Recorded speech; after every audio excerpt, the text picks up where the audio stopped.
Manny Pacquiao Media Day at the Wildcard Gym with Al Bernstein from Showtime. Al, how are you doing today? I'm doing good. So Al, is this fight, Manny Pacquiao, Shane Mosley, as much of a mismatch as the 7-to-1 odds against Shane Mosley is suggesting?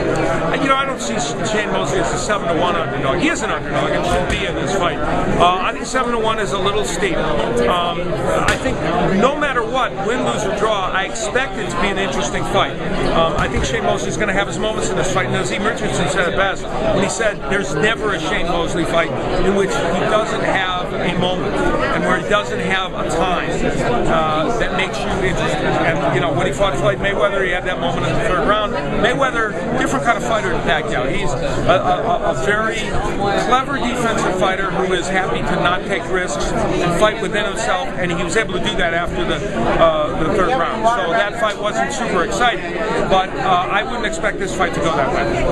Well, as far as the fight being on Showtime, it's the first very big fight I can remember on Showtime since Tyson Lewis. I mean, this is great for your network. Yeah. Do you think that you guys will be expecting maybe more fights? Let's back to like HBO quality fights normally. Well, we've had HBO quality fights, but I think our boxing's been terrific in the last 5 years. But what we haven't had is a major pay-per-view fight, and that's what this represents, obviously, to us. And we hope that there'll be more. Obviously, the connection of CBS, the owner of Showtime being involved in the promotion of this is part of the reason why they decided to do it with Showtime pay-per-view. And I believe CBS is showing good support for this, and we hope it'll reflect itself in the numbers of the fight and give us a chance to do more of those.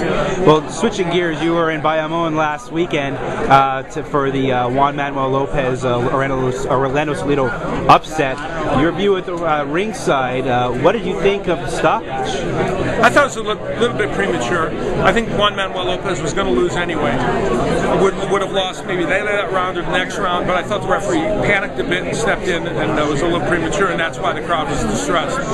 When you see all these upsets in boxing, do you feel that 2011 is becoming like a banner year? It's like the year of the unexpected, so to say? Yeah, which is fun. And boxing's had a lot of upsets in the last 5 or 6 years. If you actually look at the number of big fights and how many underdogs have won, it's a significant number. But lately, it's been really, and even Eric Morales coming close to winning against Maidana. So I think this could be the year of the upset, and also that adds intrigue to the Mosley-Pacquiao fight. If people think it's synergistic or holistic in some way, they may feel like it gives him a better chance. Well, last question, Al. Vladimir Klitschko, David Haye just announced, and we have Adamek Vitali down the line. Probably the last two meaningful fights in the heavyweight division. For in all actuality, your take? Well, neither man can win against the Klitschkos. It can't be done. Adamek can't beat the Klitschkos, and neither can David Haye. Adamek is a light heavyweight who's come up. Haye is a cruiserweight who's come up. Both men have been hurt.